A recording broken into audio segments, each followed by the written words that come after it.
ultra vires, intra vires, ultra vires.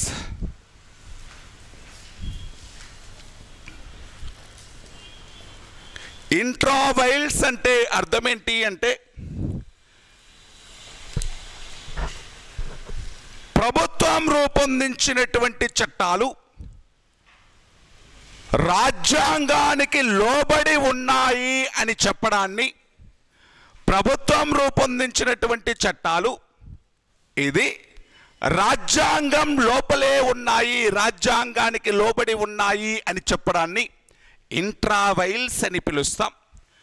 ప్రభుత్వం రూపొందించినటువంటి చట్టాలు beyond the constitution ఉన్నాయి, రాజ్యాంగాన్ని అతిక్రమించాయి అని చెప్పడాన్ని ఏమని పిలుస్తారు అంటే అల్ట్రా వైల్స్ అని పిలుస్తాం. అర్థమవుతుందని నేను చెప్పేది? ఇంట్రా వైల్స్ అంటే అర్థం ఏంటండి? ఇప్పుడు సుప్రీంకోర్టు కామెంట్ చేస్తుంది. కామెంట్ చేసేటప్పుడు ఏమంటుంది? ఈ చట్టము రాజ్యాంగానికి లోబడి ఉందా లేదా అని కామెంట్ చేస్తుంది కదా. లోబడి ఉంది అని చెప్పడాన్ని ఏమన్నాం? Intra vials. ఇది లోబడి లేదు, ఇది రాజ్యాంగాన్ని అతిక్రమిస్తుంది కాబట్టి కొట్టేస్తున్నామని చెప్పడాన్ని ఏమన్నాం? Ultra vials. ఓకేనా? రాజ్యాంగానికి లోబడి ఉంది అని చెప్పడాన్ని ఇంట్రా వైల్స్ అన్నాం. బియాండ్ ది కాన్స్టిట్యూషన్ ఉంది అని చెప్పడాన్ని ఏమన్నాం? అల్ట్రా వైల్స్ అని పిలవడం జరిగింది. ఓకేనా? నెక్స్ట్ రండి. ఈ రెండు టర్మినాలజీ గురించే చెప్పాను. ఇంట్రా వైల్స్ అంటే ఏంటి, అల్ట్రా వైల్స్ అంటే ఏంటి. నెక్స్ట్ చూద్దాం. 3 పదాల గురించి నేర్చుకుందాం. Doctrine of eclipse, doctrine of సెవరబిలిటీ, doctrine of severability, doctrine of waiver,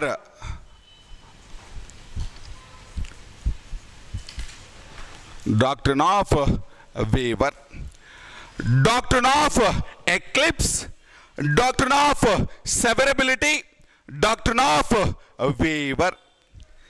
doctrine of eclipse అంటే, eclipse అంటే గ్రహణము కనిపించకపోవడం, అంతేనా? డాక్ట్రిన్ ఆఫ్ ఎక్లిప్స్ అంటే ఇది ప్రీ కాన్స్టిట్యూషనల్ యాక్ట్స్కి సంబంధించినది. అంటే రాజ్యాంగము అనేటువంటిది రాయడానికి ముందుకు సంబంధించినటువంటిది. రాజ్యాంగం అమలులోకి రాకముందు ఏవైనా రూపొందించినటువంటి చట్టాలు, ఆ చట్టాలలో పూర్తి భాగం కానీ, అంటే ఆ చట్టాలు పూర్తిగా కానీ, ఆ చట్టంలో కొంత భాగం కానీ ప్రాథమిక హక్కులకు వ్యతిరేకంగా ఉన్నాయి అంటే, ఆ చట్టాన్ని పూర్తిగా లేకపోతే ఎంత భాగం అయితే ప్రాథమిక హక్కుల్ని ఎగైనెస్ట్గా ఉందో ఆ కొంచెం భాగాన్ని, పూర్తి చట్టాన్ని మొత్తాన్ని కాదు, ఆ చట్టంలో ఏ పార్ట్ అయితే ఫండమెంటల్ రైట్స్కి ఎగైనెస్ట్గా ఉందో దానిని కొట్టేసే అధికారం ఉంది అని చెప్పడాన్ని ఏమని పిలుస్తాం? Doctrine of eclipse. ఎక్లిప్స్ అంటే ఆ చట్టానికి గ్రహణం పట్టింది అంటాం. గ్రహణం పట్టింది అంటే అర్థం ఏంటి? ఆ చట్టానికి గ్రహణం పట్టింది అంటే ఇంకా అది పని చెయ్యదు, అది ఇంకా ఇంప్లిమెంటేషన్లో లేదు. అర్థమవుతుందా నేను చెప్పింది? మళ్ళీ చెప్తాను చూడండి. డాక్ట్రిన్ ఆఫ్ ఎక్లిప్స్ అంటే, ఒకసారి జాగ్రత్తగా వినాలి, రాజ్యాంగం అమలులోకి రాకముందు రూపొందించినటువంటి చట్టాలు, రాజ్యాంగం అమలులోకి రాకముందు రూపొందించినటువంటి చట్టాలు ప్రాథమిక హక్కులకు వ్యతిరేకంగా ఉంటే, లేకపోతే రాజ్యాంగానికి వ్యతిరేకంగా ఉంటే, ఆ మొత్తం చట్టం కానీ ఆ చట్టంలో కొంత భాగాన్ని కానీ కొట్టివేసేటువంటి అధికారాన్నే ఏమని పిలుస్తారు అంటే doctrine of eclipse. Doctrine of eclipse అనేటువంటిది ఎవరు ఉపయోగిస్తారు? కోర్టులు ఉపయోగిస్తాయి. కోర్టు ఏమంటుంది? ఈ మొత్తం చట్టం కానీ ఆ చట్టంలో కొంత భాగం కానీ ఇంకా అమలులో ఉండదు అని చెప్పడాన్నే డాక్ట్రిన్ ఆఫ్ ఎక్లిప్స్ అని పిలవడం జరుగుతుంది. అంటే కోర్టులు ఉపయోగించినటువంటి టర్మినాలజీ అండి. కోర్టులు దేనికి సంబంధించి డాక్ట్రిన్ ఆఫ్ ఎక్లిప్స్ను ఉపయోగిస్తాయి? ప్రీ కాన్స్టిట్యూషనల్ యాక్ట్స్కి సంబంధించి కోర్టులు డాక్ట్రిన్ ఆఫ్ ఎక్లిప్స్ అనేటువంటి దాన్ని ఇంప్లిమెంట్ చేసింది అంటే అర్థం ఏంటి? ఆ చట్టం కానీ ఆ చట్టంలో కొంత భాగం కానీ చట్టాన్ని మొత్తాన్ని కూడా కొట్టేయచ్చు, లేకపోతే ఏ భాగం అయితే రాజ్యాంగానికి వ్యతిరేకంగా ఉంటో ఆ కొంచెం భాగాన్ని కూడా కొట్టేయచ్చు. దీనినే ఏమంటారు అంటే గ్రహణం పట్టడం, లేకపోతే డాక్ట్రిన్ ఆఫ్ ఎక్లిప్స్ అని పిలవడం జరుగుతుంది. నెక్స్ట్ రండి, doctrine of severability. Doctrine of severability అంటే ఇవి రాజ్యాంగానికి లోబడి ఉన్నాయి, ఇవి చెల్లుతాయి అని చెప్పడాన్ని డాక్ట్రిన్ ఆఫ్ సెవరబిలిటీ. ఇవి చెల్లవు అని కొట్టేసే అధికారాన్ని ఏమన్నాం? Doctrine of eclipse. ఇవి రాజ్యాంగానికి లోబడి ఉన్నాయి, ఇవన్నీ కూడా వ్యాలిడ్ అవుతాయి, ఇవన్నీ కూడా చెల్లుబాటు అవుతాయి అని చెప్పడాన్ని ఏమని పిలుస్తారు అంటే doctrine of severability. Doctrine of సెవరబిలిటీ ఇది ప్రీ కాన్స్టిట్యూషన్ కావచ్చు, పోస్ట్ కాన్స్టిట్యూషన్ కావచ్చు, చట్టాలు అనేటువంటివి చెల్లుతాయి అని చెప్పడాన్ని డాక్ట్రిన్ ఆఫ్ సెవరబిలిటీ అంటాం. ఇది డాక్ట్రిన్ ఆఫ్ వేవర్ అంటే, డాక్ట్రిన్ ఆఫ్ వేవర్ అంటే ప్రతి వ్యక్తి కూడా పుట్టుకతోటే కొన్ని సహజ హక్కులు కలిగి ఉంటాడు. ప్రతి వ్యక్తి కూడా పుట్టుకతోటే కొన్ని సహజ హక్కులు కలిగి ఉంటాడు. తనకు ఇష్టం ఉన్నా లేకపోయినా వాటిని ఏం చేయాలి? అనుభవించాలి. దానిని ఏమన్నాం? Doctrine of waiver. Doctrine of waiver అంటే అర్థం ఏంటండి? Every person has some natural rights. ప్రతి వ్యక్తికి కూడా కొన్ని సహజ హక్కులు ఉంటాయి. అతనికి ఇష్టమున్నా లేకపోయినా అతను ఏం చేయాలి అంటే వాటిని యాక్సెప్ట్ చేయాలి, అనుభవించాలి, ఒబే చేయాలి అంటుంది డాక్ట్రిన్ ఆఫ్ వేవర్. అంటే ఇప్పుడు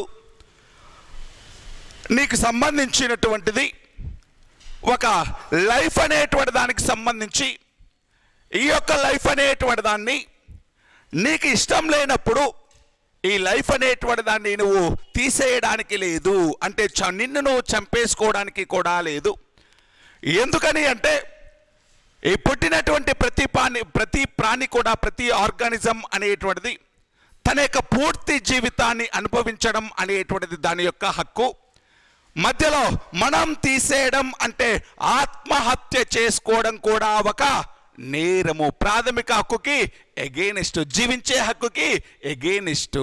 మరి ప్రాథమిక హక్కు కూడా అంటే ఆత్మహత్య కూడా చేసుకోరాదు. అది కూడా దేనికి ఎగెయినిస్ట్?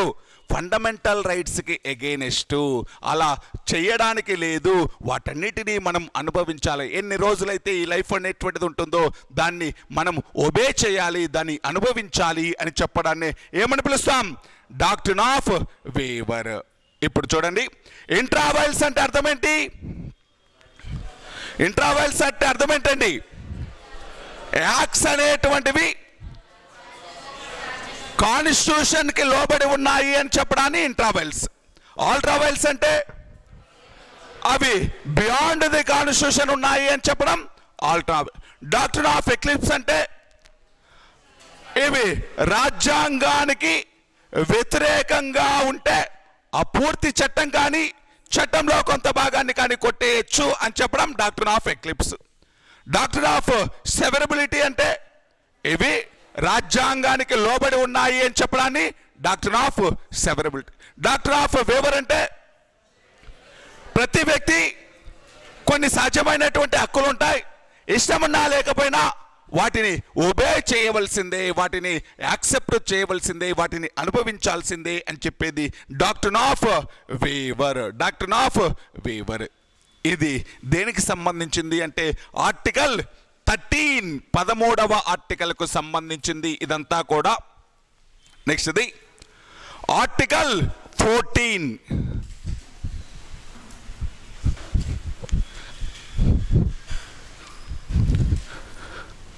ఇక్కడ నుంచి ఇంకా ఫండమెంటల్ రైట్స్ స్టార్ట్ అవుతుందండి. మనము ఇప్పటి వరకు ఏం నేర్చుకున్నాం? 12th 13th article. 12th అంటే అసలు రాజ్యం అంటే ఏంటి, ఎవరి నుంచి మనము ఫండమెంటల్ రైట్స్ పొందుతున్నాం, ఎవరికి అంటే ఆ ఫండమెంటల్ రైట్స్కి ఏవైనా భంగం కలిగితే ఎవరి మీద నువ్వు కేసు వేయచ్చు అనేటువంటి దాని గురించి నేర్చుకున్నాం. నెక్స్ట్ ఇది ఆ ఫండమెంటల్ రైట్స్కి ఏవైనా భంగం కలిగితే ఎక్కడికి వెళ్ళచ్చు, ఎలా నీ యొక్క ఫండమెంటల్ రైట్స్ సంపాదించుకోవచ్చు నేర్చుకున్నాం. నెక్స్ట్ ఇది ఏంటి అంటే ఇంకా ఫస్ట్ ఫండమెంటల్ రైట్ ఏంటిది? అది first fundamental right, right to equality, సమానత్వపు హక్కు. రైట్ టు ఈక్వాలిటీ, సమానత్వపు హక్కు అనేటువంటిది. ఇప్పుడు చూద్దాం రైట్ టు ఈక్వాలిటీ గురించి ఎక్కడి నుంచి ఎక్కడి వరకు ఆర్టికల్స్? 14 నుంచి 18 వరకు. రైట్ టు ఈక్వాలిటీ గురించి 14th నుంచి 18th ఆర్టికల్, దాంట్లో ఫస్ట్ ఆర్టికల్ 14 అని రాసుకోండి. ఆర్టికల్ 14 ఫస్ట్ దాని నుండి 14 నుంచి 18 ఆర్టికల్స్లో ఫస్ట్ ఆర్టికల్ గురించి రాసుకుందాం. నేను ఫండమెంటల్ రైట్, మొదటి ఫండమెంటల్ రైట్ గురించి చెప్తున్నాను. మొదటి ఫండమెంటల్ రైట్లో ఏ ఆర్టికల్ గురించి చెప్తున్నాను? ఆర్టికల్ 14. ఏం చెప్తుంది అంటే 14 అనేటువంటిది చట్టం ముందు, ఒకసారి ఇక్కడ విన్న తర్వాత మళ్ళీ రాసుకుందాం. చట్టం ముందు అందరూ సమానులే, చట్టం మూలంగా అందరికీ సమాన రక్షణ అనేటువంటిది చెప్తుంది. Rule of law, equal protection by law. Rule of law, equal protection by law అంటే చట్టం ముందు అందరూ సమానులే అంటే చట్టం అనేటువంటిది, యాక్ట్ అనేటువంటిది అందరికీ ఒకేలా పనిచేస్తుంది. డబ్బున్నటువంటి ఒకలా, డబ్బు లేనటువంటి వాళ్ళకి ఒకలా కాదు. అదే పదవి ఉన్నటువంటి వాళ్ళకి ఒకలా, పదవి లేనటువంటి వాళ్ళకి ఒకలా కాదు. దాంతోపాటు పేరున్నటువంటి వాళ్ళకి ఒకలా, పేరు లేనటువంటి వాళ్ళకి ఒకలా కాదు. అందరికీ ఈక్వల్గా పనిచేస్తుంది. చట్టం ముందు అందరూ సమానులే అని చెప్తుంది. ఇప్పుడు చట్టం ముందు అందరూ సమానులే అంటే నువ్వు ఒక మర్డర్ చేశావు, ఇంకొక బాగా కొన్ని 100 కోట్లు ఉన్నటువంటి ముఖేష్ అంబానీ ఒక మర్డర్ చేశాడు. నువ్వు మర్డర్ చేశావు అంటే నువ్వు చేసింది మర్డరే, ముఖేష్ అంబానీ చేసింది మర్డరే. ఆయనకి ఏదో కొన్ని లక్షల కోట్లు ఉన్నాయి అని చెప్పేసి ఆయనను ఒకలా ట్రీట్ చేయదు చట్టం. నీకు అసలు ఏమీ లేదు అని చెప్పేసి నిన్ను ఒకలా ట్రీట్ చేయదు చట్టం. తప్పు చేసినటువంటి వాళ్ళకి, నేరం చేసినటువంటి వాళ్ళకి చట్టం అనేటువంటిది ఒకేలా ట్రీట్మెంట్ ఇస్తుంది. చట్టం ముందు అందరూ సమానమే అంటుంది.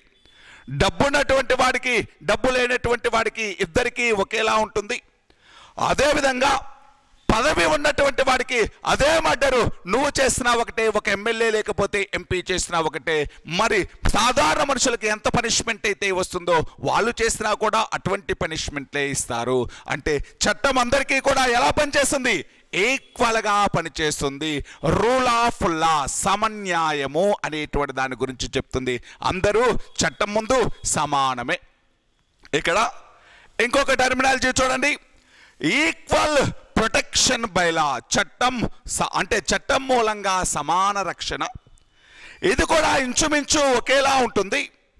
కాకపోతే ఒక చిన్న ట్విస్ట్, ఒక చిన్న చేంజ్ ఏంటి అంటే చట్టం అనేటువంటిది ఈక్వల్ కండిషన్స్లో, సమాన పరిస్థితుల్లో అందరికీ సమానంగా రక్షణ కల్పిస్తుంది. చట్టం అనేటువంటిది సమాన పరిస్థితుల్లో సమాన రక్షణ కల్పిస్తుంది. సమాన పరిస్థితులు అంటే అర్థం ఏంటి? సమాన పరిస్థితులు అంటే నువ్వు నేను ఇద్దరము ఈక్వల్గా ఉంటే ఒకే రకమైనటువంటి రక్షణ ఇస్తుంది. ఇప్పుడు కొన్ని ఎగ్జాంప్షన్స్, కొన్ని ఎగ్జాంపుల్ చెప్తాను చూడండి. ఆర్టికల్ 361 ప్రకారం రాష్ట్రపతి, గవర్నర్లు అనేటువంటి వాళ్ళకి కొన్ని రక్షణలు కల్పిస్తారు. ఏమంటుంది అంటే ఆర్టికల్ 361 ప్రకారం రాష్ట్రపతి, గవర్నర్లు తాము చేసినటువంటి సర్వీసులకు గాను వాళ్ళు పదవిలో ఉన్నప్పుడు ఎటువంటి క్రిమినల్ కేసులు పెట్టకూడదు. వాళ్ళు పదవిలో ఉంటే క్రిమినల్ కేసులు పెట్టకూడదు. వాళ్ళు పదవిలో ఉన్నప్పుడు ఎటువంటి సివిల్ కేసులు కూడా పెట్టకూడదు. ఇన్ కేస్ వాళ్ళ మీద సివిల్ కేసులు అనేటువంటివి పెట్టాలి అంటే 2 నెలల ముందు నోటీస్ ఇవ్వాలి. ఎన్ని రోజుల ముందు నోటీస్ ఇవ్వాలి? 2 నెలలు అని ఏ ఆర్టికల్ చెప్తుంది? 361. మరి నీ మీద క్రిమినల్ కేసు అనేటువంటిది ఫైల్ చేయాలి అంటే ఫైల్ చేయకుండా ఉండొచ్చా? ఫైల్ చేయాలి. నీకు సివిల్ కేసు నీ మీద ఫైల్ చేయాలంటే నీకేమన్నా 2 నెలల ముందు నోటీస్ ఇవ్వాలా? కానీ ఎవరికి ఇవ్వాలి? రాష్ట్రపతి, గవర్నరు. మరి రాష్ట్రపతికి 2 నెలలు టైం ఇస్తున్నారు, నాకేం ఇవ్వట్లేదు అని నువ్వు అడగడానికి ఉందా? ఎందుకని? సమాన పరిస్థితులు కాదు. ఇద్దరి యొక్క హోదాలు ఒకటా? లేదు. వాళ్ళ యొక్క హోదా వేరు, నీ యొక్క హోదా వేరు. సమాన పరిస్థితుల్లో మాత్రమే సమాన రక్షణ. అర్థమవుతుందా? ఇద్దరు ఈక్వల్ గా ఉన్నప్పుడు మాత్రమే ఈక్వల్ ప్రొటెక్షన్ వస్తుంది. అంటే ఇక్కడ రీజనల్ క్లాసిఫికేషన్ ఉంటుంది. అంటే వర్గాలుగా విడగొట్టొచ్చా? విడగొట్టకూడదా? విడగొట్టొచ్చు. కొంతమంది వాళ్ళు చేసినటువంటి సేవలకు గాను కొన్ని ఎగ్జంప్షన్స్ ఇవ్వచ్చు. రీజనల్ క్లాసిఫికేషన్ అలో చేస్తుంది. ఎటువంటి వాళ్ళు అంటే ఇప్పుడు చెప్పినటువంటి ఆర్టికల్ 361 ప్రకారం రాష్ట్రపతి, గవర్నర్లు. దానితో పాటు ఆర్టికల్ 105 ప్రకారం ఎవరికి కల్పించినటువంటి రక్షణలకు చెప్తుంది? పార్లమెంటు సభ్యులకి. పార్లమెంటు సభ్యులు అనేటువంటి వాళ్ళు పార్లమెంటులో బిహేవ్ చేసినటువంటి విధానానికి, పార్లమెంటులో ఓటింగ్ చేసినటువంటి విధానానికి సంబంధించి ఎక్కడా కూడా వాళ్ళ మీద ఎటువంటి కేసులు అనేటువంటివి పెట్టరాదు. సివిల్ కేసులు, క్రిమినల్ కేసులు పెట్టరాదు. అంటే వాళ్ళు పార్లమెంటు సభ్యులు అనేటువంటి వాళ్ళందరూ కూడా ఈక్వల్. వాళ్ళందరినీ ఒకేలాగా ట్రీట్ చేస్తాం, మనల్ని ఒకలాగా ట్రీట్ చేస్తారు. అంటే ఈక్వల్ సిచ్యుయేషన్స్లో, ఈక్వల్ హోదాలలో, ఈక్వల్ కండిషన్స్లో మాత్రమే సమాన రక్షణ. అర్థమవుతుందని నేను చెప్పేది? అంటే ఇక్కడ 2 రకాలైనటువంటి కాన్సెప్టులు అనేటువంటివి ఉన్నాయి. ఆర్టికల్ 14 అనేటువంటిది ఏం చెప్తుందండి? చట్టం ముందు అందరూ సమానులే. ఇక్కడ చిన్నది రాసుకుందాం. చట్టం ముందు అందరూ సమానులే. Equal before law. చట్టం ముందు అందరూ సమానులే అంటుంది. Equal before law.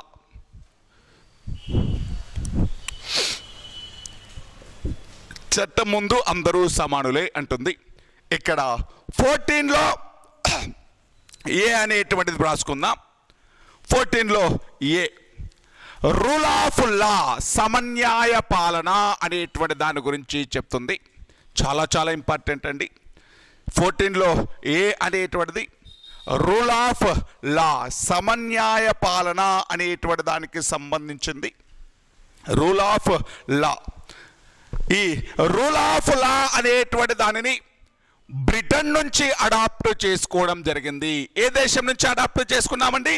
బ్రిటన్. చాలా ఇంపార్టెంట్ అండి. ఇక్కడ 14th ఆర్టికల్ చాలా చాలా ఇంపార్టెంట్. రూల్ ఆఫ్ లా చాలా ఇంపార్టెంట్.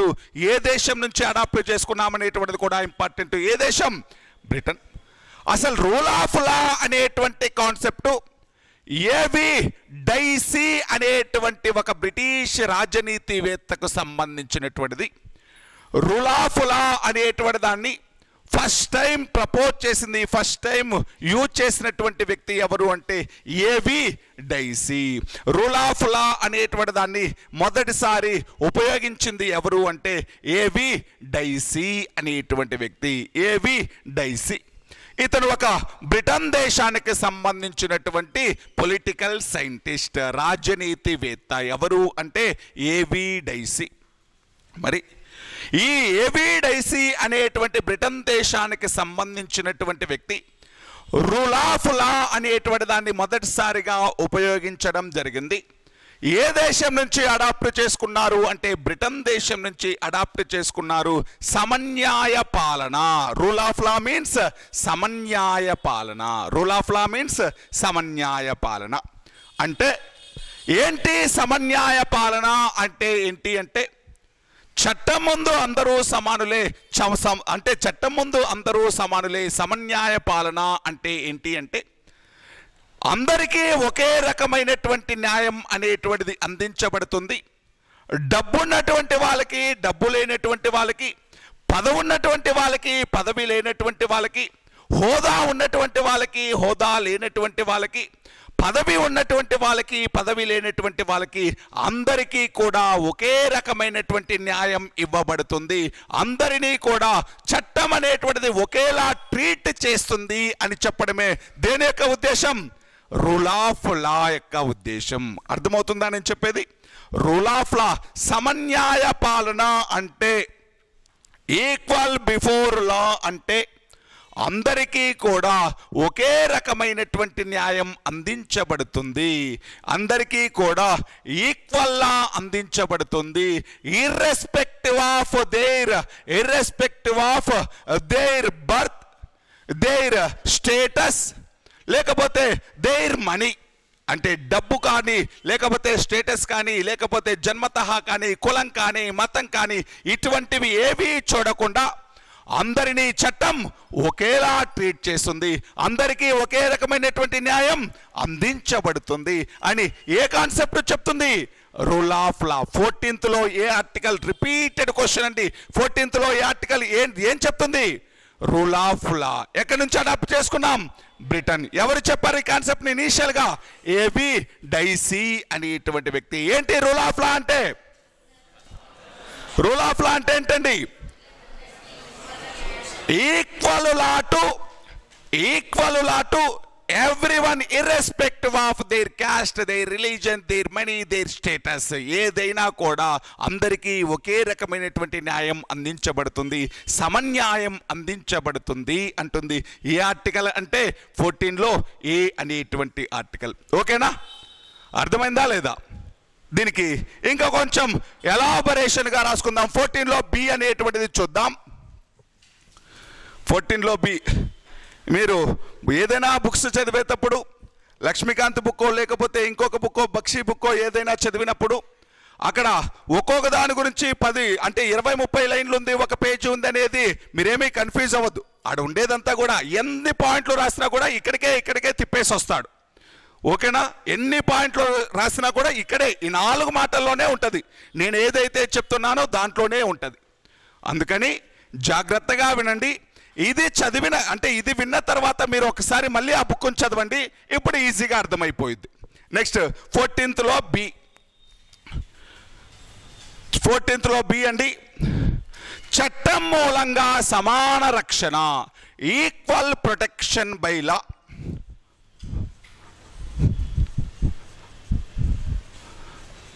చట్టం మూలంగా సమాన రక్షణ, ఈక్వల్ ప్రొటెక్షన్ బై లా.